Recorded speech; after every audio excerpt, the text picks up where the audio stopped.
El primer teorema que aparece en el texto guía es el que relaciona el concepto de derivabilidad de una función con el de continuidad. ¿Qué afirma dicho teorema?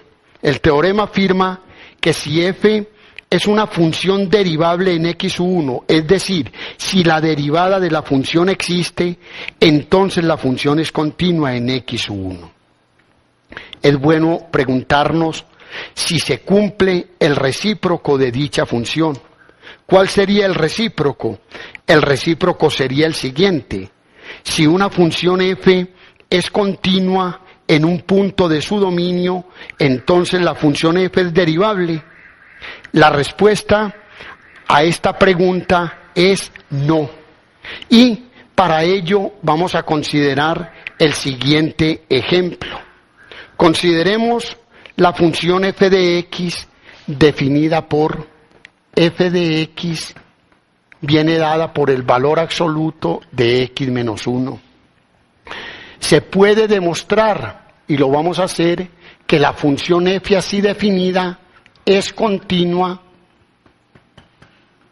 en el punto x igual a 1. Recordemos que en el capítulo 2 establecimos que f es continua en el punto x igual a 1 si y solo si se cumple de que el límite cuando x tiende a 1 de la función f de x coincide con el valor de f de 1. Analicemos el límite del lado izquierdo. Es el límite cuando la variable x tiende a 1, la función f de x es valor absoluto de x menos 1. Pero también vimos allí, en el capítulo 2, que el límite del valor absoluto es el valor absoluto del límite. Cuando x tiende a 1 de x menos 1. Es decir, el límite, el valor absoluto del límite, cuando x tiende a 1 de 1 menos 1, que es 0, y esto es 0.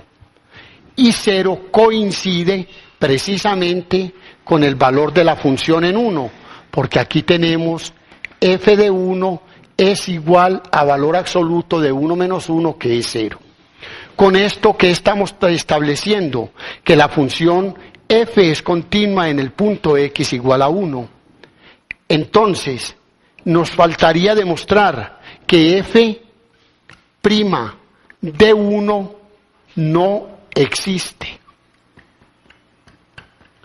Y con esto estamos garantizando que f no es derivable en el punto x igual a 1. Vamos a mirar eso rápidamente, pero antes de demostrar que f' de 1 no existe, quiero hacer notar algo. Existen funciones que son continuas en todos los puntos, pero que no son derivables en ningún punto de su dominio. Una construcción sencilla de una tal función es la siguiente.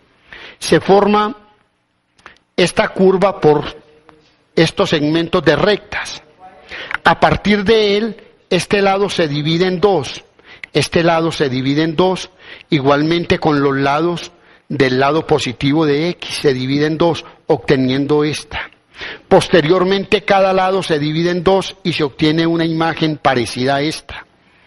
Si notamos, el concepto de derivabilidad de una función en un punto está íntimamente ligado con el concepto de que la curva tenga recta tangente en cada uno de sus puntos.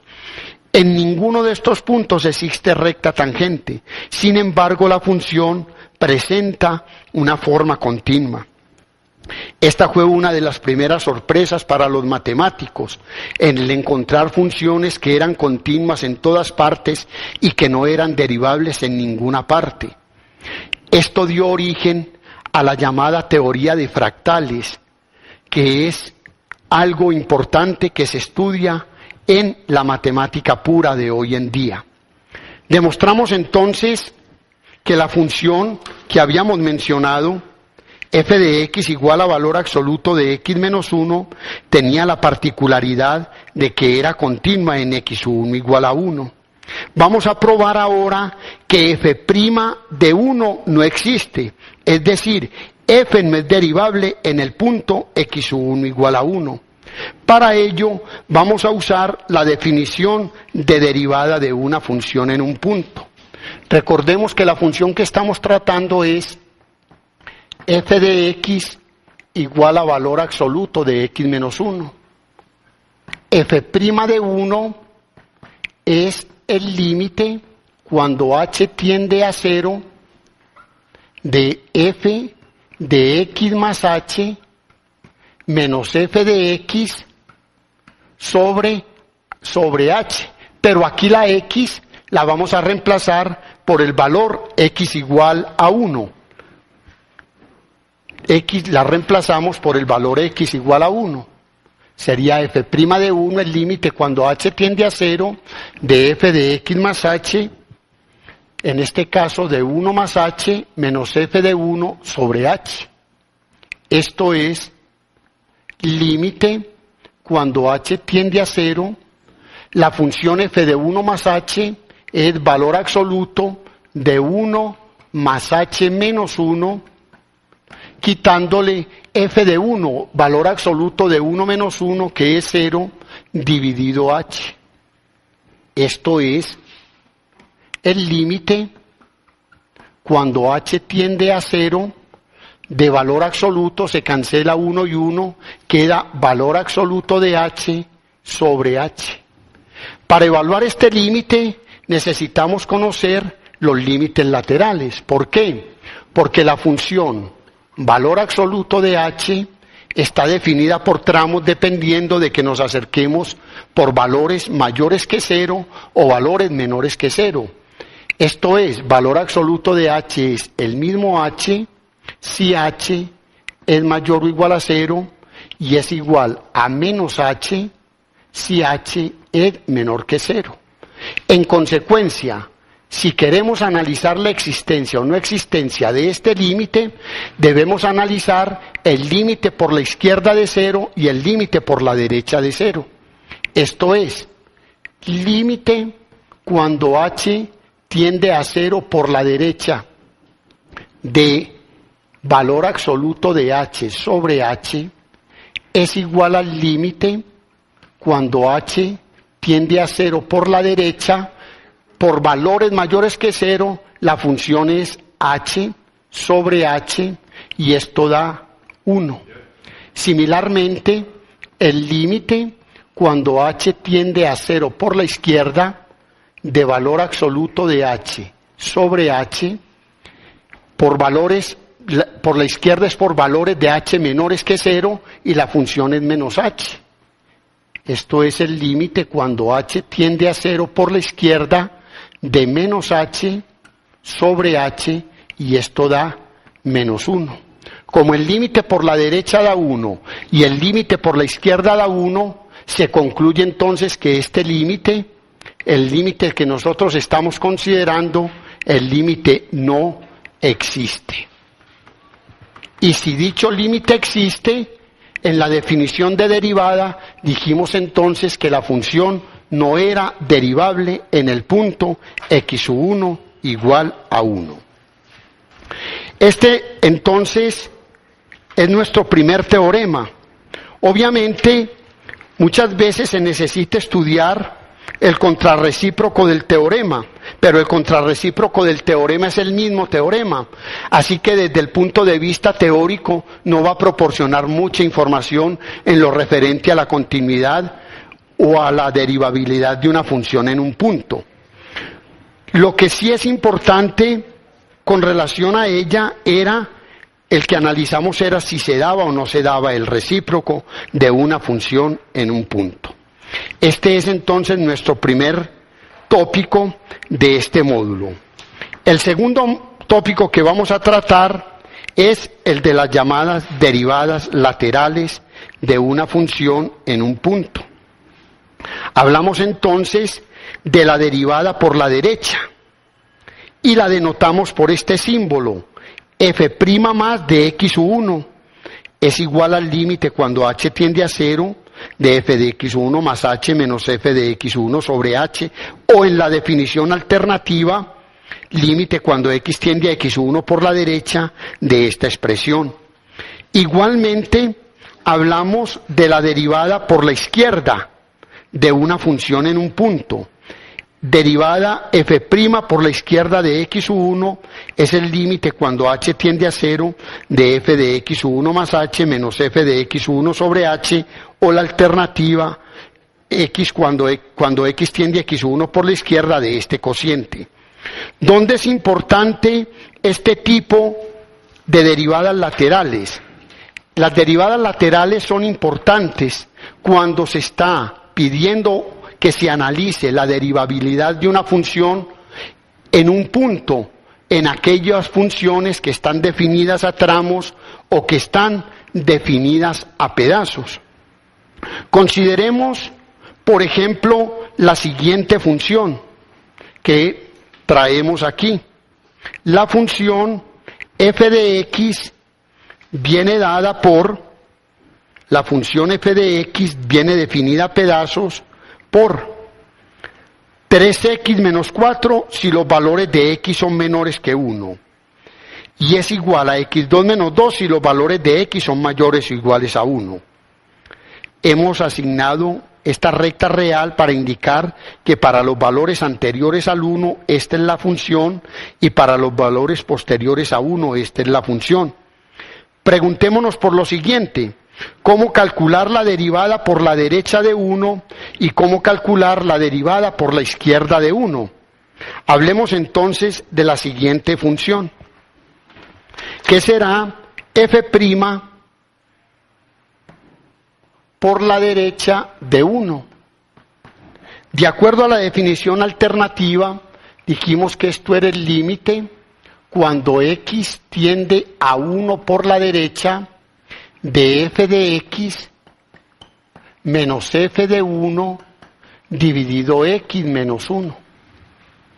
Esto es el límite cuando x tiende a 1 por la derecha, f de x para los valores de x mayores que 1, la función es x2 menos 2, menos el valor de la función en 1 que es menos 1. Y esto dividido por x menos 1. Es decir, el límite cuando x tiende a 1 por la derecha, al simplificar el numerador da x2 menos 1. Da x2 menos 2 y más 1 queda x2 menos 1 sobre x menos 1. Eliminando la indeterminación porque al sustituir x queda 0 sobre 0, se puede eliminar la indeterminación factorizando como x menos 1 por x más 1 dividido x menos 1. Simplificando x menos 1 en el numerador y en el denominador, y al sustituir x por 1 obtenemos 2. En consecuencia, nuestra derivada lateral por la derecha de 1 es igual a 2. Similarmente, la derivada por la izquierda, f' por la izquierda de 1, es el límite cuando x tiende a 1 por la izquierda, lo mismo, de f de x menos f de 1 dividido x menos 1. Ahora, 1 por la izquierda, la función apropiada es para valores de x menores que 1. Esto es límite cuando x tiende a 1 por la izquierda y la función es 3x menos 4 para valores de x menores que 1, quitándole f de 1, que habíamos dicho que era menos 1, dividido x menos 1. Al simplificar el numerador queda 3x menos 4 más 1, queda 3x menos 3, límite cuando x tiende a 1 por la izquierda de 3x menos 3 dividido x menos 1, factorizamos en el numerador y podemos expresar esto como el límite cuando x tiende a 1 por la izquierda, factor común 3, que multiplica a x menos 1 sobre x menos 1. Después de simplificar x menos 1 en el numerador y en el denominador, obtenemos como el límite igual a 3. Conclusión: la derivada por la izquierda de la función en 1 es igual a 3. De esta forma se van obteniendo las derivadas laterales de una función en un punto. Puesto que las derivadas representan, la derivada de una función en un punto representa un límite, se puede uno preguntar, bueno, ¿qué relación existe entre el límite, la derivada de una función y las derivadas laterales? El siguiente teorema garantiza esa relación. Nos dice que la derivada de una función en un punto x1 existe si, solamente si, la derivada por la izquierda en el punto existe y la derivada por la derecha existe, y fuera de eso son iguales. En consecuencia, en el caso anterior que obtuvimos, de que la derivada por la derecha nos daba 2. La derivada por la izquierda era igual a 3. De acuerdo a este teorema, si este me da 3 y esta me da 2, para que la función sea derivable en el punto x igual a 1, tendrían que ser iguales. Y como son diferentes, garantizamos de entrada de que la función no es derivable en el punto x1 igual a 1. Esta es la relación fundamental que se puede establecer entre las funciones derivables y las funciones continuas. Toda función derivable es continua, pero no toda función continua es derivable. Y no nos olvidemos del concepto geométrico. La derivada va a manejar un grado de suavidad en la curva, la continuidad va a manejar un concepto de huecos o de tramos o de vacíos en su trazo en el plano cartesiano.